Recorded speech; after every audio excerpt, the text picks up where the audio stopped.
Nassim Taleb, gran autor, El cisne negro, jugarse la piel, precisamente en jugarse la piel, decía, nunca confíes en alguien que no está involucrado con los resultados. Y acá me miro a mí mismo como diciendo, bueno, yo opino, pero no estoy involucrado en los resultados. Por eso se me ocurrió abrir el programa de esta manera, porque finalmente cuando uno es emprendedor, se la juega su nombre, juega su apellido, juega su futuro, juega su pasión, y está involucrado con los resultados. Y eso los hace mucho más creíbles de cara al futuro. ¿Puede funcionar? Nunca lo sabremos, pero acá estamos tratando de intentarte ayudar a pensar. Esteban, coequiper. ¿Cómo va, Claudio? Perdón la introducción larga, pero hoy vamos a tener un protagonista. Me tocó el placer de escucharlo una vez, de esos que se jugaron la piel, de esos que cambiaron, y vos también sos otro, que también te jugaste la piel. Así que yo a partir de ahora me quedo callado, escucho el diálogo y empiezo a preguntar. A ver, primero vamos a contarle a la gente que este es nuestro cuarto programa. No. Puede funcionar, sí, ya estamos avanzando y como todos los emprendedores seguimos creciendo. Ahora, siempre tenemos esta manía de contarle a la gente qué hacemos, ¿sí? Es un programa que hacemos para la gente que quiere aprender a emprender y para que los emprendedores que entrevistamos nos ayuden a contarle a la gente cómo es arrancar desde un sueño, desde cero. ¿Sí? Y viste que me gusta traer historias locas o historias de emprendedores que arrancaron y que empezaron. Y hoy traigo la historia de Viró. Pero Viró era un emprendedor que arrancó a los 39 años y se animó a empezar de cero. Y me gusta contar estas historias porque tenés que ser emprendedor y para ser emprendedor tenés que empezar a los 15 años, a los 17, a los 20 o a los 52 como Ray Kroc, que vamos a traer esa historia también. Viró, Ladislao Viró, ¿sí? Le cuento a nuestros oyentes, que era el abuelo de un gran amigo mío, esto es cierto, ¿sí? Lo conocí a su nieto hace un tiempo. Era pintor, escultor, periodista y hasta corredor de autos. Pero le encantaba mucho ser periodista y sufría algo que sufrimos vos y yo cuando éramos chiquitos. Se manchaba las manos con la lapicera. Yo no sé si te acordás, en mi caso yo usaba la 303, si tenías mucha plata usaba la Shepherd de chiquito. Pero él se manchaba las manos y le molestaba mucho eso y quería inventar, como loco inventor, una lapicera que no manche.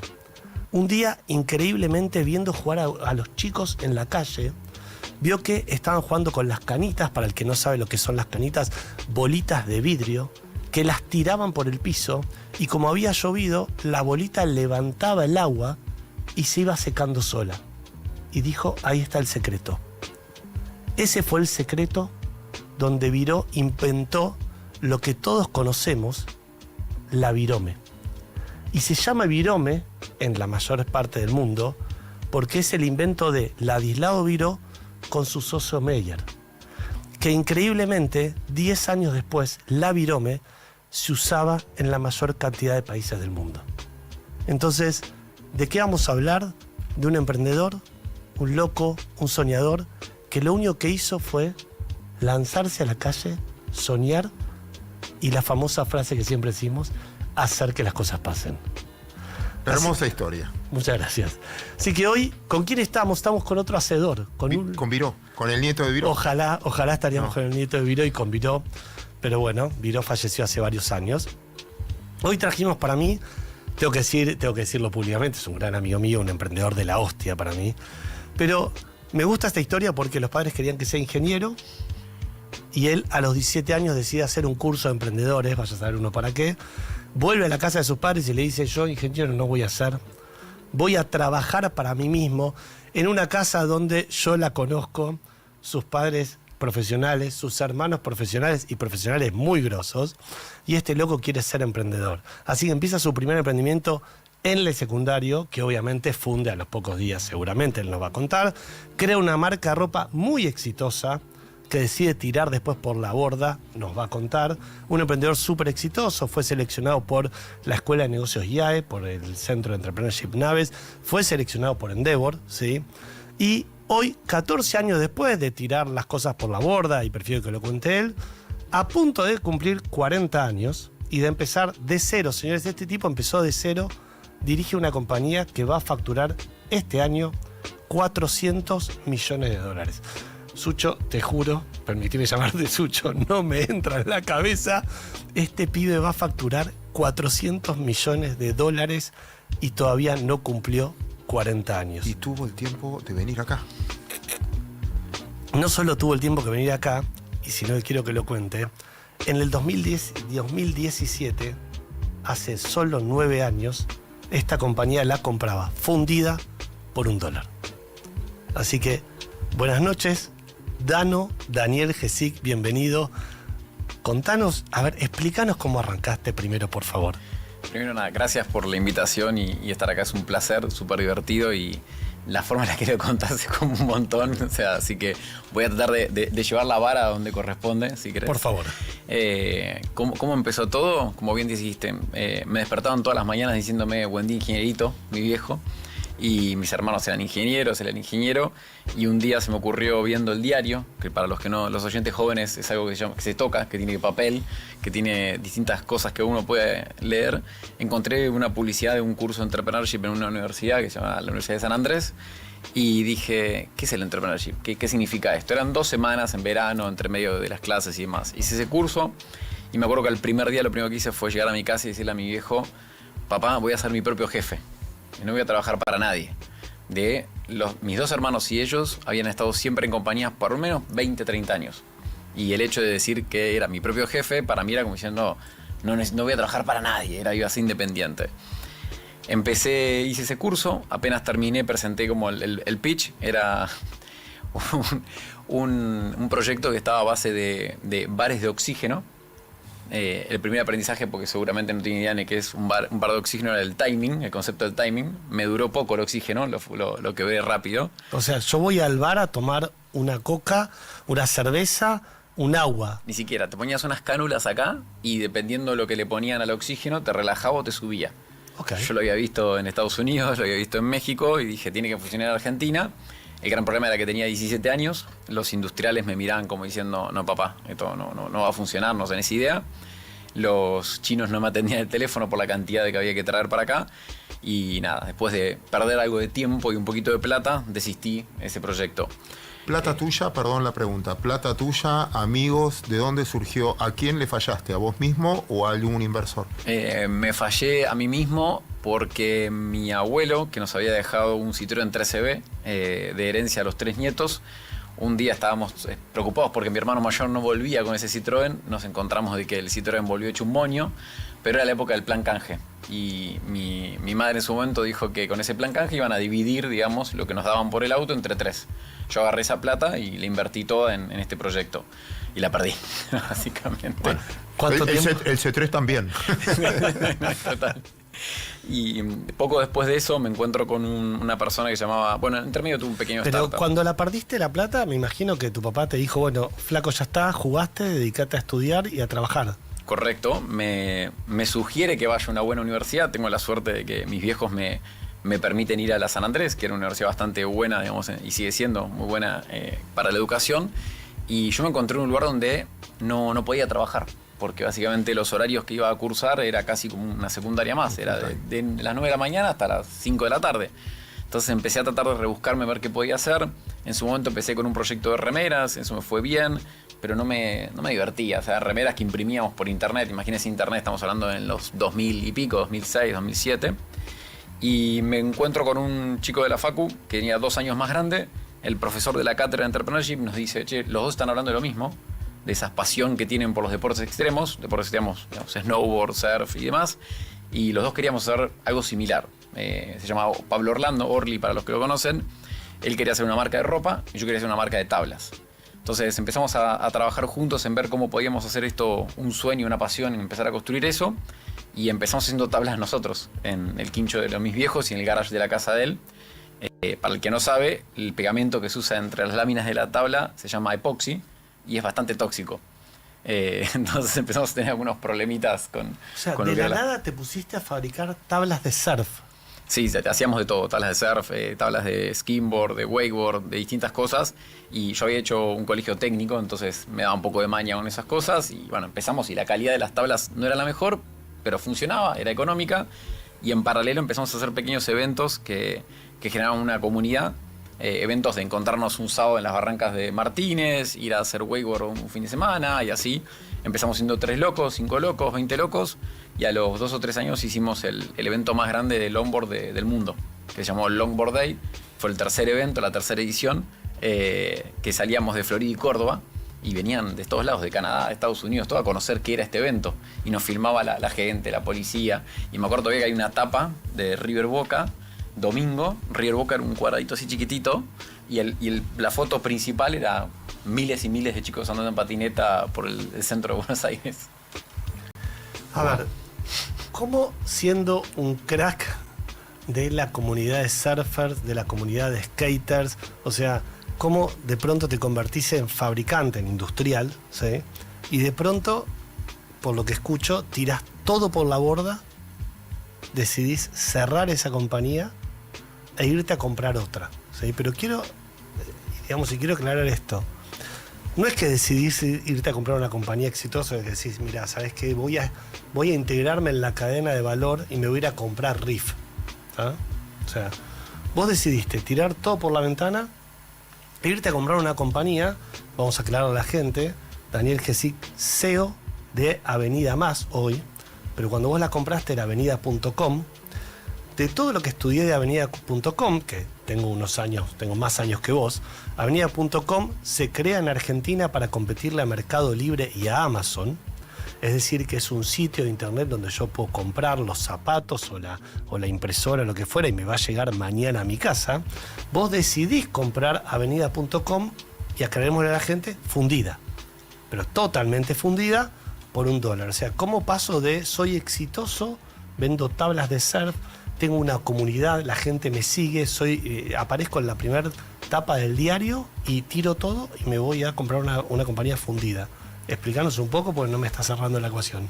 Más o menos en el 2012 nosotros con Good Beer nos estaba yendo muy bien. Teníamos locales propios, franquicias, teníamos una distribuidora mayorista, operábamos en Argentina, en Estados Unidos, estábamos lanzando en Chile. Habíamos hecho una ronda de inversión. En su momento habíamos levantado menos de $2 millones entre 2 rondas. Y en paralelo veías básicamente a los fundadores de Avenida.com que habían hecho una ronda de 3 millones, una ronda de 12 más o menos, creo, una de 17 en total, $55 millones. Entonces nosotros desde afuera veíamos, wow, o sea, esto es impresionante. Y nosotros íbamos construyendo una vida que tenía mucha vida offline y poca vida online. Entonces en el 2013-2014 decidimos empezar a vender todo el negocio offline y reconvertirnos puro a online. ¿Por qué cuento esto? Porque ese fue el cimiento de la razón por la cual pudimos pasar a un negocio como el de Avenida tan rápido, tan fácil y conociendo un poco el negocio. Porque cuando nos fuimos al online lo que hicimos fue construir básicamente lo que es un concepto de un marketplace. El marketplace, a diferencia del e-commerce, el e-commerce realmente compra la mercadería, tiene un depósito, tiene un flete que lleva las cosas, se encarga de cobrar todo él, o sea, hace todo en su propia casa, por decirlo de una forma. Mientras que un marketplace lo que hace es como un shopping, une las puntas, ¿no? Une una cantidad de comercios que quieren vender cosas con una cantidad de clientes que quieren comprar esas cosas y lo que busca es una propuesta de valor. En ese switch, en ese cambio que hicimos, nosotros esa ronda de financiamiento la usamos para crear esa plataforma. Que dato de color, la creamos entre equipo de Argentina y Estados Unidos, y en Estados Unidos estábamos en el mismo cowork que estaban los fundadores de Shopify, que hoy es una de las compañías más valiosas del mundo, por lo menos del e-commerce, y los conocimos a Toby y a todos, que ellos estaban haciendo un e-commerce de tablas de snowboard en su momento, entonces pegamos muy buena onda. Le fue más o menos como a nosotros, ¿no? Digamos, ellos tienen una $1 billion company, pero digamos, siguen siendo muy, muy simpáticos y buena onda. Entonces, cuando terminamos viendo de todo este negocio, en la parte online nos fue bien en Estados Unidos, nos fue bien en Argentina, y en algún punto decidimos venderle a un estratégico, lo último que nos quedaba, que era como la patita online. Pero en esa venta nos quedamos con la tecnología, porque ellos querían las marcas. La marca Good People era muy conocida. Quiero hacer un paréntesis y te sigo dejando hablar. Primero, lo que vos me estás explicando es que la diferencia que hacía Amazon, digamos, que hacía Avenida.com, ¿sí? Y por lo que le estaba yendo mal, era que ellos compraban la mercadería, la estoqueaban, y cuando el cliente les compraba, la entregaban y tenían todo el costo operativo de estoquearse, de almacenar en un depósito, de alquilar el galpón, de guardar el televisor, hasta esperar que alguien te lo compre, del costo financiero y demás. Y vos lo que dijiste es, ahí hay un error. Yo detecto, esta compañía se está fundiendo, mejor dicho, está fundida. Quiero recordar a la gente, invirtieron, por lo que te acabo de escuchar, $55 millones y los perdieron. Pero vos lo que dijiste es, si reconvertimos este negocio, si pivoteamos y nosotros no estoqueamos, nosotros no almacenamos, nosotros no tenemos costo de logística, lo que hacemos es unir las puntas. Cuando mi cliente me compre, yo le pido al proveedor y el proveedor entrega directamente al cliente. Y yo soy un intermediario de tecnología, ¿correcto? Súper bien explicado, con la diferencia de que todo ese pensamiento y ese racionamiento que vos estás explicando lo tuve 12 días después de haber comprado la compañía, cuando me estaba bañando y me di cuenta de que no íbamos a poder lanzar avenida.com como sitio propio. Antes la historia fue mucho más anecdótica, como pediste que te cuente todo, digamos, desde lo profundo. La historia en realidad es, yo acababa de ser papá, estoy en diciembre del 2016. ¿Edad? 29 años, más o menos. Estoy en el balcón con mi hija tratando de dormirla, mi mujer adentro del departamento, digamos, todavía recién habiendo nacido la nena, y me llama Orly. Digamos, nosotros ya habíamos vendido Good People todo lo último que queda, estamos como en un duelo, que para un emprendedor es durísimo eso. Y me llama y me dice, Danito, ¿estás para ser CEO de avenida.com? Yo lo primero que pienso, digo, está loco este pibe, digamos, 55 palos, era como el unicornio que venía en Argentina, era el próximo mercado libre. Y yo tengo como una debilidad por Orly y no racionalizo, digamos, las cosas, y le dije, dale, sí, no sé ni qué quería, le digo, dale, buenísimo, no te preocupes, corto el teléfono. Y al otro día voy a la casa de Pablo, y en la casa de Pablo estaban sentados los fundadores de Avenida, los chicos que estaban llevando el proyecto, y en un Jabra, estos dispositivos, ¿viste?, para hablar por teléfono como en videoconferencia, ciertos inversores, una computadora abierta y un listado de Excel con 566 acreedores, y no había ninguno de los $55 millones en esa cuenta. ¿Qué nos encontramos? Habían obviamente esos deudores. Yo en mi vida le había debido plata ni a Titi, el dueño del kiosco de mi colegio. O sea, para mí fiar era mala palabra. Mis viejos nunca me habían educado de esa forma. Y me encontraba con que había una deuda a pagar en un ecosistema mucho más hostil de venta online, digamos, porque las tasas para financiar las cuotas sin interés eran más difíciles, los costos logísticos estaban empezando a crecer, las marcas recién estaban empezando a querer vender directo a consumidor, o sea, era muy difícil. Y Avenida en el camino tenía un depósito de 13.000 metros cuadrados, que obviamente con 29 años lo primero que hicimos se fue abrir, encontrarnos con las Yales, ¿vieron las maquinitas? Y hacer una carrera los dos. Obviamente no podíamos no hacerlo con 29 años. Y recién ahí empezar a ver cómo pagábamos eso. Te puedo hacer un par de preguntas de proceso decisorio. Después vuelven al negocio. Espero poder responderlas. No, quiero entender. Pero primero un gran abrazo a Pablo Orlando. Conozco mucho a los padres. Divinos. Y mi primer Bitcoin lo aprendí con él. Lo compré con él por un rescate que tenía que hacer de un amigo que le habían... Wow. Y él me enseñó 1.700 y pico. ¿Pero lo vendiste después? Sí, lo vendí enseguida. Es mi vida, por eso estoy acá a esta hora y no estoy como invitado, estoy como entrevistador y no como invitado. Esa es la diferencia. Pero proceso, el otro día estuvo donde está sentado vos con Ian Saldi y me sorprendió algo que es, hablábamos de lo disruptivo que son las personas de mucho éxito en el mundo de hoy. Entonces vos ves el carácter de Elon Musk, ves el carácter de... Bueno, hablábamos de eso. Y ella decía, tenés que ser medio disruptivo para dejar una empresa de ropa, anteponerte ante el deseo de tus padres de que seas ingeniero y demás. Pero después te escuché hablar y lo tenías bastante razonado. Ahí dijiste 12 días después. Pero en todo lo que contaste, hay una metodología. Hay un proceso madurativo en el que... Primera pregunta es si improvisaste o yo te escucho y decía, no, esto lo tenías relativamente craneado y te apareció Avenida para canalizar lo que vos tenías pensado antes, ¿o no? Y la segunda pregunta es, en el Antiguo Testamento, religión que profeso, decía que a veces uno no educa a sus hijos, educa a los hijos de sus hijos. Que a veces vos, por mandato familiar, no querés repetir cosas de tus padres. Yo la vida de mi padre de ingeniero la viví. ¿Cuánto hay de rebeldía también de eso, perdón la pregunta, en querer hacer algo distinto porque ya veías la rutina? Así que te tiré un montón de cosas y te escucho. Yo empiezo por la segunda porque me es más fácil. Yo creo que la rebeldía la tuve en la secundaria cuando pasé del colegio técnico, del tercer año de técnico a bachiller, en la misma secundaria. y no lo hablé con mis viejos, le caí con los papeles que necesitaba que me firmen para poder hacerme el traspaso. Y ahí fue como el primer paso.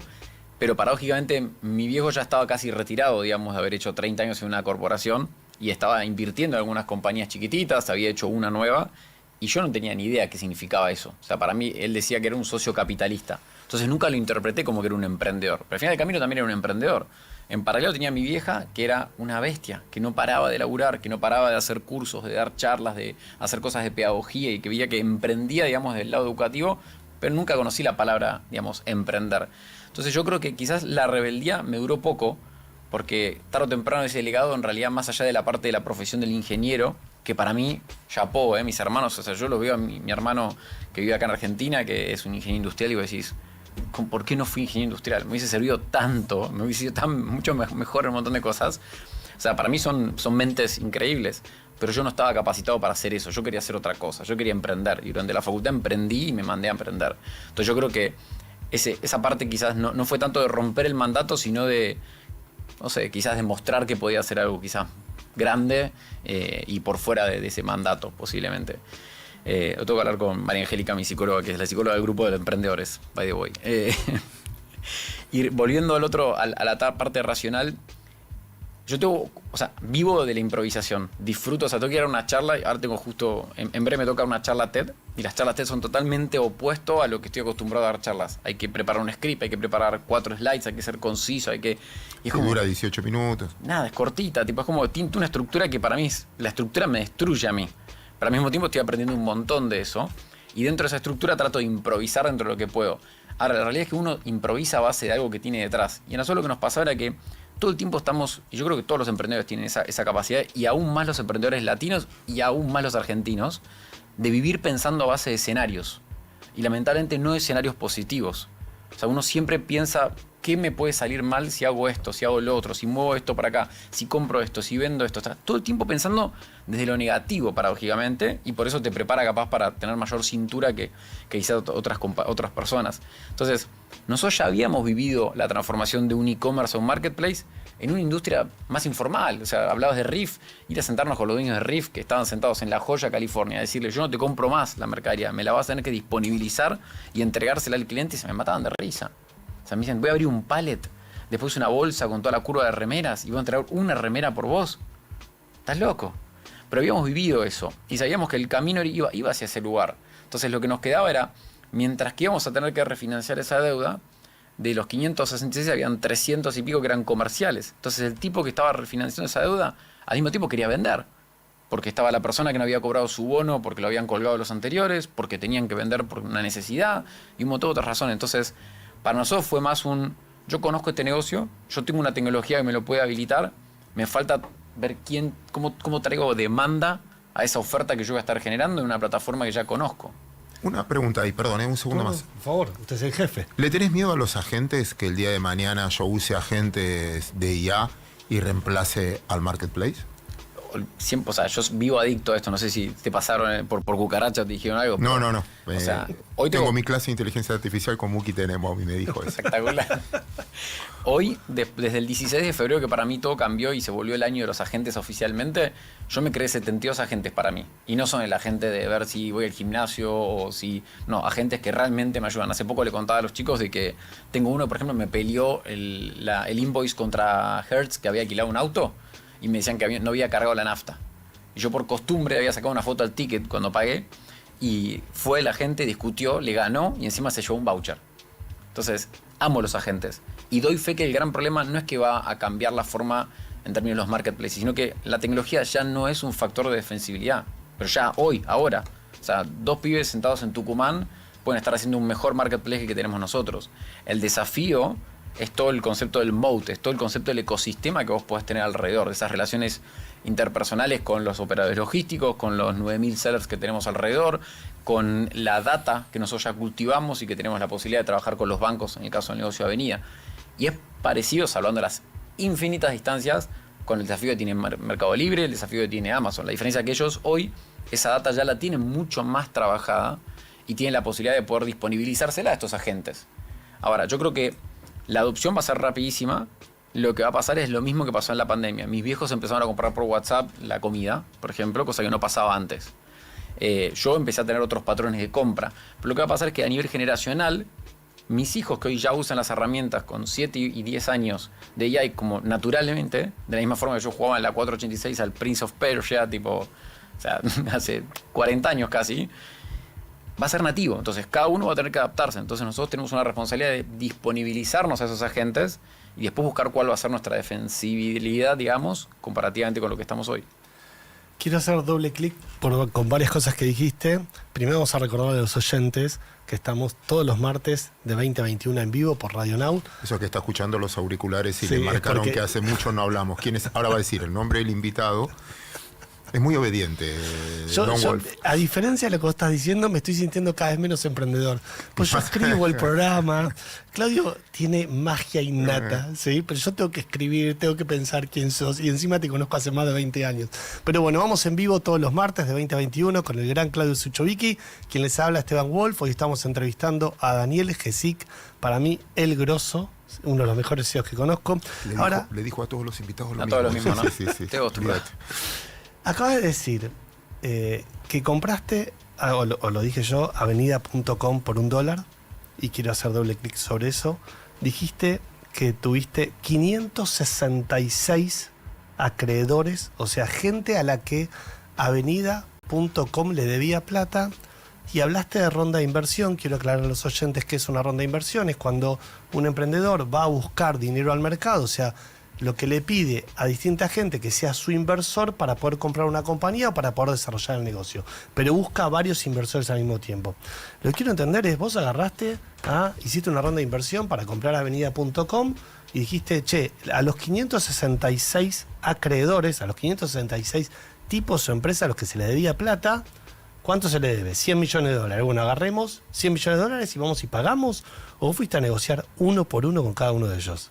No, fuimos a negociar uno por uno y cabe aclarar que la inversión o la ronda de inversión que hicimos para la compra de Avenida no fue la clásica ronda que uno lee en los diarios, ¿no? No habían los fondos de inversión, no había un private equity o algo así. Eran 5 o 6 locos, porque no había otra persona que te pudiese plata para una quiebra de este estilo, en un país que incluso estaba empezando como a tumbarse en algún sentido, como venía, digamos, políticamente hablando, macroeconómicamente hablando, y no llegamos a juntar. Si había que poner 10, no teníamos 10. O sea, pusimos toda nuestra plata, pusimos la tecnología de Good People, 5 o 6 locos más nos acompañaban en esta aventura y pusimos cierta plata. Y nos fuimos a llamar uno por uno. Los primeros 300 los llamé yo. Ok, y... Para, unas cosas, perdón. Sí, por porque no sé del mundo ese. ¿Te ponen plata a vos o ponen plata la idea? Yo confío en vos porque te quiero, porque te creo, porque por lo que hiciste antes, o escuchan la idea. No, yo creo que particularmente en el caso de Avenida, las personas que pusieron plata no nos conocían tanto. Teníamos buena relación, eran conocidos de amigos, y creo que era más también como una suerte, como eran todos emprendedores los que nos pusieron dinero, casi que había como una responsabilidad moral del emprendedor, es decir, no puede caer este elefante que acaba de levantarse y quedamos mal. O sea, porque los fondos que habían invertido en Avenida eran fondos increíbles, internacionales, de lo tope de gama. Entonces era como se cayó en Argentina. ¿Y para esos 55 palos ustedes fueron la salvación? ¿La posibilidad de recuperar algo? No. Eso se fueron a write-off, a lo cerraron, tacharon todo, llegamos nosotros, está todo tachado, pagamos $1 y nos quedamos con todo el liability, el riesgo, digamos, de todo lo que había. O sea, vos te quedaste con el riesgo de la deuda. Sí. ¿Y qué fue lo peor que te pasó? Cuando fuiste a negociar con los acreedores, con los tipos que le debías plata. Cosas de todo tipo. Tuvimos desde situaciones donde conocidos que quizás nos pudiesen haber ayudado con, no sé, yo jugaba el fútbol con el hijo de cierta compañía que importaba cosas, no me dirigió más la palabra hasta que le pagara. Y era, ni siquiera fui yo el que te generó la deuda. O sea, yo estoy viniendo a tratar de pagarla, a ver cómo la refinanciamos. Después, logísticas que se quedan con mercadería. Y esto era de lunes a lunes, no era corto los fines de semana para descansar. Y he tenido conversaciones con una logística que se quedó con $2 millones de pesos de pañales, por ejemplo, que me dice, ¿sabes qué es? Me quedo con los pañales. Y yo paseando por Belgrano, donde está la Redonda, la iglesia de la Redonda, bajaba la señora mayor de la misa y yo a las puteadas, con un cochecito con mi hija, porque ya no sabía. Que también necesitabas pañales. También y que ya no los tenías. Totalmente, no me los iba a dar. Hasta amenazas. Digamos, tuvimos amenazas de distintas índoles que no estuvieron buenas, para nada. Por suerte no pasó a mayores eso, porque también nosotros éramos muy concisos, teníamos una hoja literal con toda la lista de la gente que teníamos, las sociedades que teníamos que pagarle, teníamos un plan de acción claro, se paga de tal o tal forma, lo que se llama un concurso privado de acreedores, digamos, y es esto, y si me decís que no, te pongo en un color rojo y después tengo que charlar después. Contrafáctico. Sé que es contrafáctica la pregunta. Si hoy te dan la posibilidad de volver a hacerlo, ¿comprás por $1 o empezás de cero? Para no encontrarte con todo eso. No, empiezo de cero. Ni loco. Todavía cuando me preguntan por qué compraste Avenida, te digo, no tengo idea. ¿Para qué atendí el teléfono cuando llamó Pablo? Si estaba con el bebé. Quiero primero enseñarle a nuestros oyentes algo. Vos hablaste de private equity. Cuando un emprendedor va a buscar dinero, ¿sí?, se dice que hay un sistema, corregime si no estás de acuerdo, que es, uno primero le pide plata a sus conocidos, ¿sí? Se llama el concepto de las 3 Fs, Friends, Families and Fools. Lo que hace es, un emprendedor cuando quiere arrancar de cero tiene que pedirle plata a sus conocidos. Claudio, ojo, guarda el bolsillo porque acá... No pensé que ibas a decir futuro fundidos, también empieza con F, pero... Todos. Por eso, uno busca plata en sus conocidos, en sus amigos. Después pasa a lo que se llaman los inversores angels. Uno ya empieza a caminar de poquito, puede demostrar que hay un negocio cierto y lo que hace es empieza a buscar otros inversores un poco más categorizados que se llaman angels, que son inversores que pueden poner un poco más de dinero. Una vez que estos angels ya vos desarrollás el negocio, la tercer pata es el capital de riesgo, lo que se llama el venture capital, ¿sí?, que son fondos de inversión mucho más grandes que te ayudan a llegar al siguiente estadio de la compañía. Y el último, el que vos nombraste, que es el private equity. Hay una fábula que dice que cuando vos empezás a invertir, a crear una compañía, a invertir en ella, vos te comprás un auto todo hecho pelota. Y ese auto... vos le dijiste a tu familia, a tus familiares, a tus amigos, che, ayúdame, pues le tengo que comprar cubiertas, pues si no le compro cubiertas, todas pinchadas, todas hechas pelotas. Y entonces le compras cubiertas. Y después le decís a los inversores angel, che, ayúdame porque el carburador cada vez que llueve, ¿sí?, se me moja el auto y no arranca. Y los angel te empiezan a ayudar a poner un motor más o menos digno. Cuando viene el venture capital, el capital de riesgo, ¿sí?, te pone el auto lindo y te dice, yo me voy a subir al lado tuyo y con este auto vamos a correr una carrera y la vamos a ganar. Y te pone calcamonías, te lo pone divino. Y cuando viene el private equity, que es el fondo de inversión ya grande, te dice, flaco, hasta acá llegaste, el auto está divino, ahora bajate que dirijo yo y yo me pongo a manejar y hacen un Fórmula 1. Es una buena metáfora de todos los sistemas de inversión. Pero voy a usar tu metáfora. Es ir contra tus sueños, porque correte hasta acá llegaste, correte, tiene que ser un monto muy importante para que te compre tu decisión, porque correte yo sigo ¿te pasó eso alguna vez como diciendo, ¿sabes qué? No vendo mi lugar en el auto? Tuvimos una situación en Good People y después en Avenida tuvimos algunas invitaciones a tener esas conversaciones, pero no fuimos para ese camino, digamos. Y paradójicamente yo creo que igual ahí hay como dos cosas muy interesantes. Cuando uno recibe inversión está dando a cambio acciones, dando a cambio una parte de tu compañía. Pueden ser acciones de todo tipo, con decisión, no decisión, voto, bueno, todas las cosas que sí nos ponemos muy, muy específicos, pero eso es finito. O sea, vos tenés una cantidad de acciones que por más que sigas emitiendo y creciendo y demás, se van licuando las personas que están o te vas licuando vos. Entonces también hay que tener mucho cuidado con quiénes dejas entrar. Porque muchas veces quizás entran y te ponen una nafta que no está buena, o de repente los consejos están sesgados de cara a su experiencia o su forma de ver las cosas. Y cuando uno está entrando, digamos, a tener inversores, es como un matrimonio. Entonces te estás casando con esas personas y tenés que compartir cierta parte de esa historia, de esa sociedad. Entonces, para nosotros fue un aprendizaje tremendo en Good People esa experiencia. Tuvimos accionistas que eran increíbles y tuvimos uno o dos que conocidos, reconocidos, y que uno dice, wow, tenés a este pibe dentro de la compañía. Para mí fue una de las peores experiencias de mi vida. Y cuando llegamos a Avenida nos encontramos que nadie nos abría las puertas, ni por lo de la deuda, ni por nada, porque estábamos locos, decían que estábamos todos locos.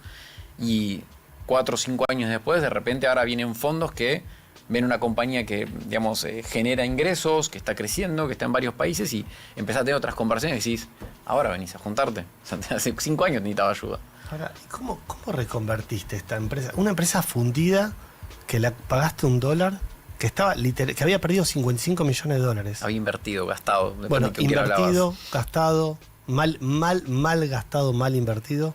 Pero pasaste a una compañía que factura hoy, o que va a facturar este año $400 millones, estás en más de 3 países. ¿Qué cantidad de empleados tenés? Más o menos 100. ¿Cómo se hace eso? Ahí tenés a nuestros oyentes, enseñales. No, yo no puedo enseñar nada a nadie. Yo creo que lo único que hicimos fue tener mucha tenacidad. Al principio nos dimos cuenta que teníamos la tecnología, teníamos el conocimiento, íbamos a tener la oferta, o sea, los productos para poder vender, y lo que nos faltaba era la gente que entrara al shopping a comprar. Entonces, lo primero que pensamos fue tratar de dividir en 3 tesis a probar. O sea, uno siempre cuando hace una startup o un emprendimiento es como que prueba a ver si hay una tesis válida del otro lado, una hipótesis.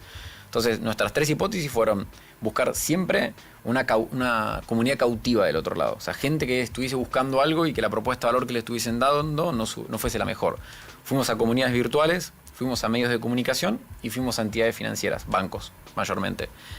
Llegamos a la primera comunidad, teníamos muy buena onda con los chicos de Taringa en su momento. Nos pusimos de acuerdo, en menos de un mes lanzamos la tienda, empezó a operar un mes y Taringa se vende. Básicamente viene una compañía externa, compra, mata todas las iniciativas que no fuesen cripto, digamos, relacionadas con cripto, y a nosotros nos sacaron. Dijimos, bueno, ¿qué hacemos? Mientras seguíamos con avenida.com tratando de resucitarla mientras que estaba muerta. Nos contrata un medio del sur, operamos con ellos 6-7 meses, espectacular, porque el medio no paraba de inyectar tráfico. Nosotros teníamos buen catálogo, teníamos una buena plataforma y nos encargamos en su momento de poder costear con la comisión parte de la financiación, porque la tasa estaba baja, entonces se podía financiar sin interés, que es uno de los anabólicos que existe en Argentina y se usa mucho. Y el mes 7 me llama Adolfo, que era el que nos había contratado, súper preocupado, me dice, Dano, me acaban de echar, te quería pedir disculpas. Yo, no, pero pará, Adolfo, yo te consigo laburo, decime qué estás buscando. Me dice, no, déjame terminar. Cierra el medio. Yo, el primer pensamiento, le digo, ¿qué pasó? Se cayó un elefante cuando estaba por morir, la última gota de pis nos meó a nosotros, perdón mi francés. Pero no puedo creer. Cada cosa que intentamos no funciona. No podíamos entenderlo. Y firmamos el primer banco. El banco tenía un programa de lealtad, de loyalty, donde era el clásico. Vos gastabas plata con la tarjeta, generabas puntos. Los puntos son un pasivo para el banco. Entonces ellos tienen que canjearlo o hacerlo bajar. Y te daban la tostadora china que tardaba 30 días en llegarte, la enchufaba y saltaba la térmica como cuando estaba Ricardo Ford, pero porque andaba muy mal. Y básicamente nosotros nos dimos cuenta de que si en vez de que hubiese un proveedor de estos bienes, teníamos 15, 30 proveedores, ya las posibilidades de que la tostadora fuese mala eran menos, porque iban a querer competir entre ellos, iban a competir en precio. Siguiente, en vez de que fuese solo puntos, hacemos puntos más plata. No inventamos ninguna rueda, o sea, le agregamos un par de cositas a la rueda que estaba girando.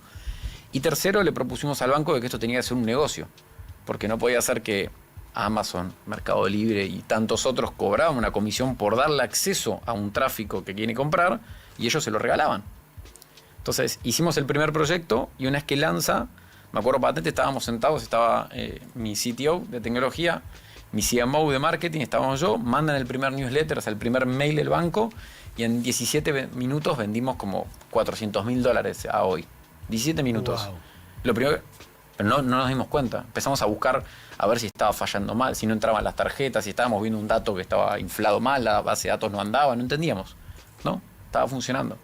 Entonces dijimos, bueno, es por ahí. Y al principio empezamos a tratar de ir por esa misma vía, y en la pandemia, más allá de que estuvimos del lado, digamos, que el e-commerce creció, nos dimos cuenta que también había que incluir el negocio real del banco, que era básicamente las finanzas y seguros embebidos. Es que te puedan vender con un préstamo, que te puedas sacar la tarjeta en el acto, que no a todos le den la misma financiación, que los puntos valgan distinto, que te saques un seguro cuando estés comprando, y muchas interacciones esas que al banco le hacen bien. Una vez, no lo sé, te repito, me corregís, que uno de los problemas que hubo en algún momento, no sé si 2024 y parte de 2025, es que en muchos marketplaces hay gente que intermedia. Yo te compro pullover a vos y se lo vendo a otro. Y que ese crédito trajo problemas de morosidad y problemas. ¿Viven ustedes ese proceso de la fiesta del crédito te genera consumo, pero al mismo tiempo te genera un riesgo difícil de medir? Generalmente en lo que serían, si querés, las fintechs, está altísimo eso, y nosotros generalmente no nos metemos tanto ahí. Trabajamos mucho más con los bancos. Entonces, salvo momentos muy particulares donde se ha disparado, lo que tratamos de hacer es analizar cada persona en sí mismo, para tratar de que, digamos, no se quede en alguien que nada más compró una vez en 18 cuotas, pagó o dejó de pagar y es ese tipo de cliente, sino que buscamos que a los clientes incluso mejores del banco le damos mejores cosas y vamos premiando, digamos, con lealtad, por decir una forma, a ese tipo de cliente. Entonces terminamos siendo una herramienta donde al final del camino no es tiro cuotas sin interés, por decir una forma. Ese es un formato que no funciona. Incluso en Colombia es más validado el cashback. En México, en vez de las cuotas sin interés, se dice las quincenas. Entonces vos le vendés a base de capacidad de pago y no en cuánto puede crédito tener. Entonces la gente compra la moto sabiendo que cada 15 días puede pagar tanto. ¿Sos descriptivo de si yo me voy a mi mundo? Quiero hacer un resumen de recesión, de crecimiento, si Argentina está saliendo o en los países que están. ¿Ustedes son un anticipador de por demanda, pago, etcétera, si la economía va mejorando o empeorando? Sí, es más, hay dos métricas que duelen verlas, pero que son súper importantes. Nosotros en el checkout, en el final, digamos, del pago, hay una métrica que es post-mortem, digamos, que cuando intenta comprar le salta básicamente insuficiencia de fondos, que tiene que ver o con, digamos, está topeada la tarjeta o que no está pagando su tarjeta. Y después otra que es el pago con dos tarjetas o la combinación de múltiples medios de pago. Pago con dos tarjetas muchas veces es pago con mi tarjeta y con la de mi esposa, por ejemplo. Que eso, si bien es la misma cuenta a veces, el adicional cuenta distinto con la capacidad de pago. Esas dos métricas, lamentablemente hay momentos que se van muy arriba y eso significa que básicamente la gente está muy endeudada. Y la peor que puede pasar, que es una tercera que a veces la podemos matchar, es cuando la persona que está teniendo problemas de topeo de tarjeta y así todo no puede pagar con dos tarjetas, está pidiendo un préstamo en el momento. Está queriendo pagar deuda con deuda. Y ahí es durísimo. Y las miramos mucho esas métricas. ¿Y cómo viene hoy? No, está duro. Sí. Vuelvo a tu empresa, a enseñarle a los emprendedores. Yo vendo helado, es fácil. Si quisiera conseguir clientes, agarro una heladerita o una bolsa con hielo seco, me paro con la puerta y le empiezo a decir a la gente, probá mi helado y seguramente voy a conseguir, no sé, de 10 personas que pasen, si mi helado es muy rico, que lo es, ya sabes, guapaletas, voy a conseguir 10 clientes o si a la gente no le gusta mucho, conseguiré 7, 8 y demás. Vos hablás de bancos, o sea, yo voy al banco, ¿sí? Entro al banco desde mi zona, golpeo la puerta y digo, hola, te quiero vender, me miran con cara de, usted quiere comprar, quiere sacar una tarjeta de crédito. ¿Cómo le vendés a un banco? Explicar a la gente, ¿cómo conseguiste clientes? Muy cara dura. Creo que eso nos lo dio emprender. El emprendedor muchas veces es cara dura y trata de ir a golpear todas las puertas, trata de entender. Lo primero que nos pasó fue cuando fuimos las primeras veces, nos damos cuenta de que pensamos que le agregábamos valor a través de bajarle la cantidad de puntos que tenían, digamos, de pasivo. Y nos dimos cuenta que en realidad terminaba siendo una herramienta más y una erogación de costos. Era un costo, era una erogación de plata para el banco. El banco me pagaba a mí por los puntos, cuando en realidad era, yo no quiero ganar plata de esto, yo quiero comisionar, intermediar, digamos, entre lo que se vende de un lado y los que lo compran del otro. Entonces, cuando empezamos a entender que habían bancos que quizás querían estar más pegados al turismo, nos trajimos marca blanca de turismo, Despegar, Al Mundo, Tige. Pero, ¿cómo contactabas a, no sé, me imagino al gerente de, no sé, de loyalty, de servicios? O sea, ¿qué le decías? Hola, llegabas al banco, a la sucursal de Avenida Cabildo y Juramento, le decías, vengo a hablar con el gerente. Primero me dejaba barba, porque parecía más chico de lo que era. Ok. Después me ponía una camisa, digamos, porque yo venía de un mundo donde en el skate no usábamos mucha Ahora camisa. que factura 400 millones de dólares puede estar en remera. Me sigo poniendo camisa cuando voy a los bancos. Pero primero hacía eso, fuera de joda. Me tenía que dejar barba para parecer un poco más grande de lo que era. Segundo, trataba de buscar las personas que potencialmente hoy estuviesen sufriendo ese dolor o no lo estuviesen viendo. O sea, gente que quizás había un proveedor, dos proveedores de eso, entonces estaban atados a tener el mismo proveedor, entonces los tenía atados en esa relación. Y cuando apareció un tercero que le dijo, che, mira, yo no te voy a cobrar por darte este servicio, sino que voy a generarte negocio, ya hacía ruido. Pero lo contactabas por, no sé, Por redes como LinkedIn. por sobre todo, y después iba a los eventos que había que ir. O sea, Ok. si había un evento de pagos, de medios de Entonces, pago. para hacer el subtítulo es, ibas a eventos bancarios, digamos, donde participen los bancos y usabas la plataforma LinkedIn, que es como el Instagram de empresas y emprendedores. Hoy cada vez más. Hoy cada vez más, para contactarlos. Sí, Y directamente le escribías, de guapo.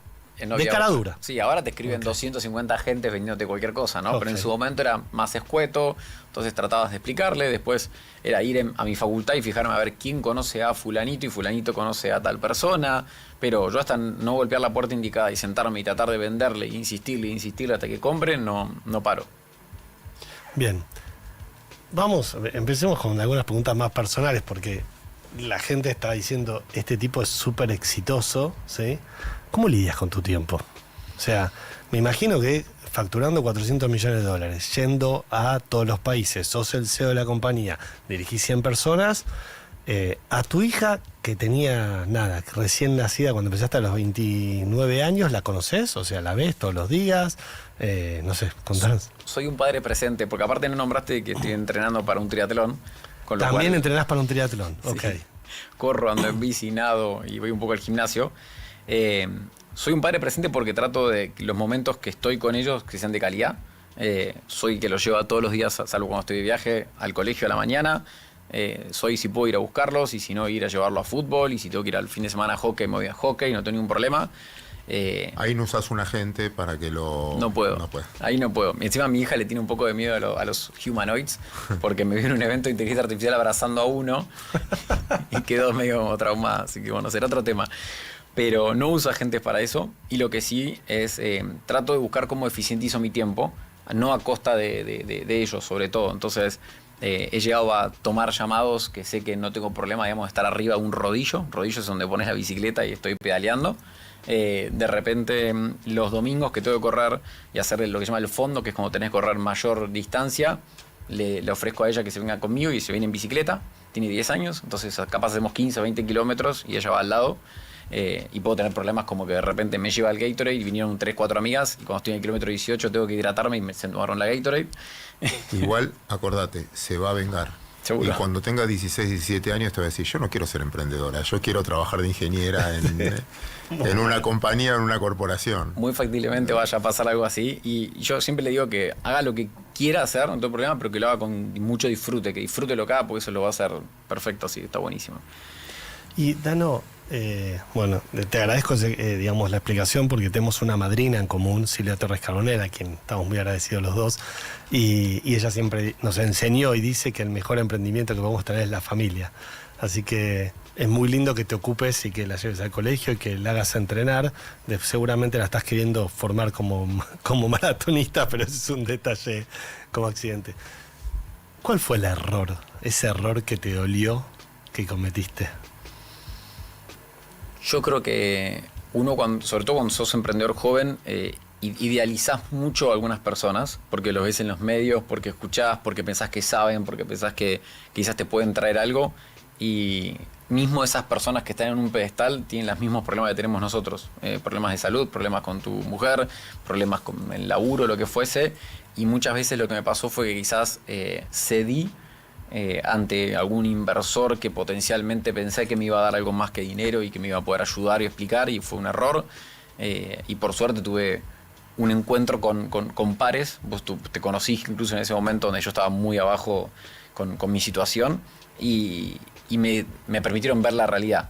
Uno cuando es joven a veces no solo idealiza, sino que además se pone como en un rol quizás más pasivo, como de tengo que aprender de esta persona, y de repente lo que estaba aprendiendo no estaba bueno, estaba rompiendo la cultura de la compañía, estaba quemando más dinero del que hubiésemos quemado nosotros, estaba yendo hacia otro lugar que no compartíamos. Y creo que eso fue uno de los errores más grandes que cometí en mi vida.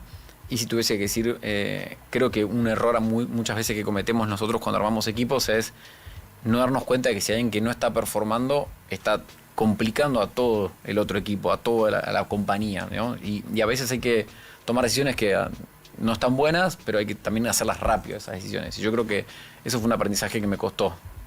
¿Te visualizás Avenida o vos dentro de 5 años? ¿O no? Mi forma es vamos día a día. No, sí, lo visualizo. Lo que se me está complicando cada vez más es el cómo se va a hacer. O sea, hoy, hace ya 2 años, cambiamos la compañía que se fuese AI First, que para mí era una cosa que no íbamos a poder hacer como compañía en Argentina, pensar en convertir una compañía en AI First. O sea, lo veías como en Silicon Valley y demás, y fue un trabajo muy paulatino, porque es una transformación cultural de tu propia compañía, que empieza a ver las cosas distintas, que empieza a involucrar a agentes, que empiezas a convertir al humano en un supervisor de agentes. Entonces empezás a trabajar mucho de ese lado.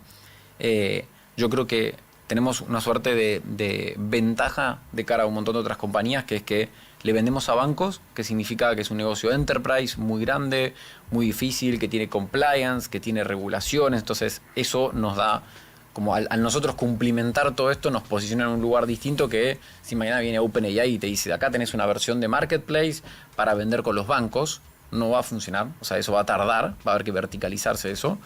Y por otro lado, creo que sí nos estamos haciendo amistosos, le llamamos nosotros, a todos estos agentes, ¿no? Para que cuando puedas buscar, necesito una heladera, idealmente nosotros te podamos dar algo más que solo la heladera. Te podemos decir, mira, la verdad que por tu historial crediticio te convendría esta heladera, porque aparte sabemos que viajás en ciertos periodos y esta heladera, no sé, Snow Frost, entonces te va a servir por esto. Puedes aprovechar y no usar la tarjeta para así en el próximo viaje tenés las millas y así, como armarle toda la historia. Y hoy son cosas que nos van agregando valor, pero ojalá pudiese ver qué va a pasar con una avenida de acá 5 años, no lo sé. Si alguien lo sabe, que me avise. Quiero hacer doble clic, no quiero que te deprimas cuando te vayas de acá y que me dejes de hablar, pero acabas de decir que tenés 100 empleados y digamos, la inteligencia artificial está reemplazando mucha gente. ¿Cómo, o sea, qué ves que va a pasar? O sea, dentro de 5 años, quiero repreguntar, quiero hacer doble clic en la pregunta de Claudio. Dentro de 5 años, ¿una avenida va a ser una compañía que tenga 20 empleados o 200? Yo creo que hoy cada vez nuestros colaboradores tienen muchas más capacidades, se vuelven como en super colaboradores, por decir una forma. Alguien que antes tenía que desarrollar algo a nivel técnico, capaz le llevaba 3 semanas y hoy lo puede hacer en un par de días. Alguien que tenía que hacer el testeo de una solución que habíamos entregado, tenía que pasarse mucho tiempo entre probar si había funcionado o no, y hoy arma perfiles sintéticos que entran y prueban eso. Lo que antes era preparar una oferta para un banco nos llevaba capaz, no sé, 2 meses por cómo era todo lo que nos pedía el banco, y hoy tenemos una gente que nos ayuda a ver toda la parte normativa, tenemos otro que nos ayuda a ver los costos, tenemos otro que nos prepara las demos, o sea, son como superhumanos. Entonces, si me decís a mí, yo creo que el equipo se va a mantener, pero va a ser mucho más eficiente y vamos a poder operar mucho más. A mí me gusta mucho hablar del equipo de operaciones, el que atiende al consumidor final, el que atiende a las logísticas, el que atiende todo eso. O sea, en los últimos 2 años casi no creció y nosotros fuimos duplicando casi la operación año tras año. Y teniendo tanta experiencia en inteligencia artificial, lo dije públicamente, yo creo que sos uno de los que más sabe o que mejor implementa inteligencia artificial en tu día a día. ¿Qué es lo que nunca delegarías? Yo no delegaría mi identidad personal y no delegaría mi información financiera. Suena algo obvio, pero conozco gente que le ha dado, digamos, el keychain para la parte de cripto, gente que le ha pedido que lo asesore y de repente el robot se fue para otro lado. Yo soy muy partidario de cuando tenés un agente o el rol del agente, crearlo como si fuese un colaborador más. O sea, le creas su mail, le creas su número de teléfono, le creas su identidad, digamos, sintética, digital, y lo haces trabajar dentro de ese límite, de ese job description, de ese lugar donde va a trabajar. Cuando cruza, es donde se complican las cosas, digamos. Entonces, hoy creo que estamos en una etapa de experimentación. Yo trato de que no cruce al otro lado. Hay gente que no tiene ningún problema, que los robots hoy le leen todo, le responden todo y hacen todo. Que nuestros oyentes están tratando de arrancar, yo insisto, nosotros queremos que haya cada vez más gente que emprenda en Argentina, que genere fuentes de trabajo y también más gente que se anime a emprender dentro de las compañías, porque creo que lo que les falta a las compañías es gente que quiera emprender y ser exitosa dentro de esas empresas. ¿Qué 3 cosas podés enseñarle para que se lleven nuestros oyentes hoy?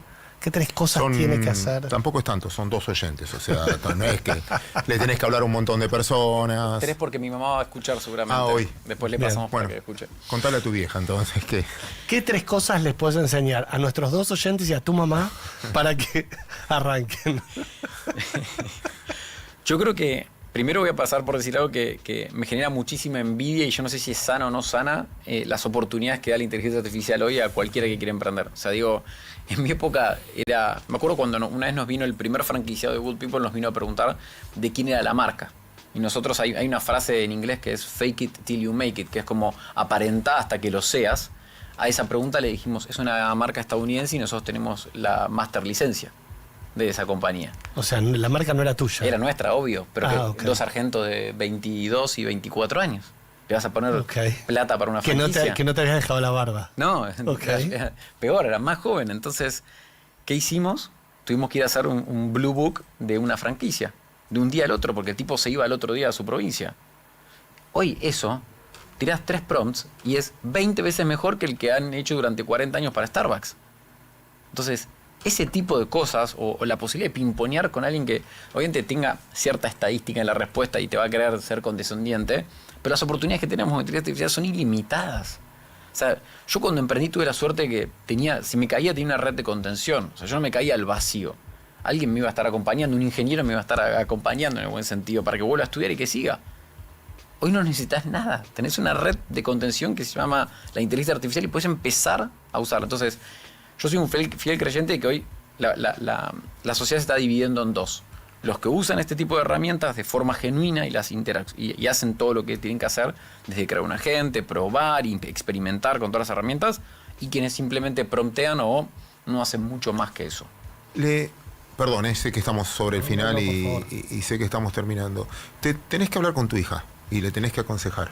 Con todo lo que estás viviendo ahora, le decís, anda a una universidad, o no vale la pena la universidad de hoy como está preparada, preguntarle a ChatGPT lo que necesitas y hasta que la universidad cambie, o no sé, el colegio o la secundaria cambie. ¿Te prepara hoy la universidad para los nuevos requerimientos? Yo creo que cada vez más las universidades están cambiando su forma de educar.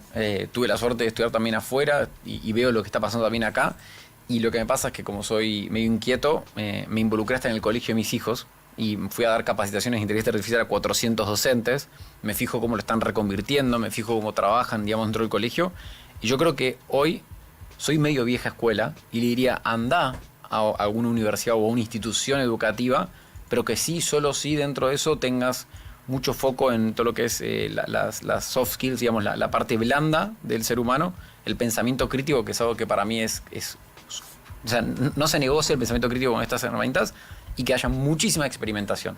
O sea, si vas a un lugar donde es la teoría y simplemente nos están hablando de que cuándo fue la Revolución Francesa y te tienes que guardar la fecha, eso ya está, ya pasó. Buen lugar la UADE para tu hija. Tengo corazoncito ahí, nada más. Como si esto fuera poco, alguien me dijo por la cucaracha que dirigís una conferencia que es AI Latam, y quiero darte el pie para que le regales entradas a nuestros oyentes, o para que nos digas qué es, antes de ir al cierre. Una entrada para tu vieja y 2 oyentes. Tampoco te estamos pidiendo tantas entradas, ¿no? Pero explícanos un poco eso, porque me haría mal, Quique me retaría si no te lo pregunto al aire. Hace más o menos 2 años, con un grupo de emprendedores, Erika Libertelli, Hernán Lidbach y otro grupo así, armamos un board, porque sentíamos que teníamos la obligación de empezar a crear una suerte de ecosistema. Como se creó el e-commerce hace 25 años, había una necesidad de sacar un poquito el humo de todo lo que tenía que ver con inteligencia artificial, acercárselo, sacar este miedo, y creamos básicamente una organización que se llama AI Global Hub, que dentro de esa compañía... Global. Sí. Global, todo el mundo. Sí, desde Argentina. Sí, exactamente. Okay. Y hicimos un evento muy grande que se llama AI in Latam, que es básicamente un evento transversal, multiindustria, y está en octubre. El año pasado fueron 4.600 personas en el centro de exposiciones de la ciudad. También tenemos unas versiones que son más de tipo de vertical. Hacemos una AI in Finance, porque digamos, de las top 3 industrias que más invierten en inteligencia artificial hoy, una es Finance. Entonces nos parecía que había que tratar de darle herramientas a toda esta industria. Es espectacular. El año pasado fueron 1.500 personas y tenemos ahora el 21 de mayo en el Hilton la segunda edición. Después tenemos AI in Action, que son pequeños espacios de 200, 300 personas de workshop y capacitación, de picar la piedra, de ir a ser un agente, de aprender a promptear de verdad, de armarle los skills a tu agente, todas las cosas que, digamos, se escuchan o que ves en Twitter, o en X, perdón, las trabajamos ahí. Y nada, estamos ayudando a compañías a reconvertirse culturalmente, estamos ayudando también a evangelizar un poco todo esto y tratar de sacarle el miedo a la gente. Wow. A ver, Sucho, no nos quedamos. No, nos falta, podríamos hablar 2 horas con vos, Dano, así que te súper agradezco. Nos gusta cerrar contando qué aprendimos, ¿sí? Y me parece que hoy es un gran día para contar a la gente que no importa la edad. Vos empezaste a los 17 años y está muy bien, pero seguiste a los 29 y a los 29 viraste y arrancaste de vuelta. Me gusta lo que dijiste de quiero trabajar para mí. O sea, tu sueño fue trabajar para vos mismo y lo lograste, así que te felicito.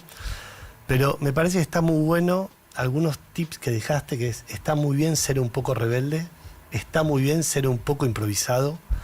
Y para mí hay una magia en lo que dijiste, que es que lo soñaste. Y quiero repetir muchas veces el tema del sueño, porque un día fuiste, compraste una compañía fundida y alguien no sabe cómo llegó a vender en varios países, y no sabe cómo, es el tiempo, la resiliencia, el seguir intentándolo. Y acá decimos que un día Marcos Galperín soñó hacer Mercado Libre, otro día Felipe y Simón, a quien conocés, soñaron hacer Rappi, y un día Dano Gesic, acá, un gran amigo, soñó con comprar una empresa fundida por $1, que hoy está en más de 4 países y factura 400 millones de dólares, y como dice el programa, puede funcionar. Así que solo se basan en existir, puede funcionar todos los martes de 20 a 21 por Radio Now, con el gran Claudio Suchovicki, y nada, agradecerle a Nada todos más nuestros inteligente oyentes. para decir. Gracias. Y gracias, nos quedamos en modo offline con Pablo Rojas, Gracias, Dano. Gracias a ustedes. Hay historias que comienzan con una idea y continúan con decisión, esfuerzo y aprendizaje. Puede funcionar. Conversaciones con emprendedores y protagonistas de proyectos que superaron obstáculos hasta convertirse en casos de éxito. Puede funcionar. Con Claudio Suchovicki y Esteban Wolf. Martes a las 20 por Now 97.9. Actualidad. Más música pensada para vos. Llegó el Hot Sale a Turismo City. Viaja con los mejores paquetes nacionales en 12 cuotas sin interés. Turismo City, paga menos por viajar. Cuando el reloj marca el regreso,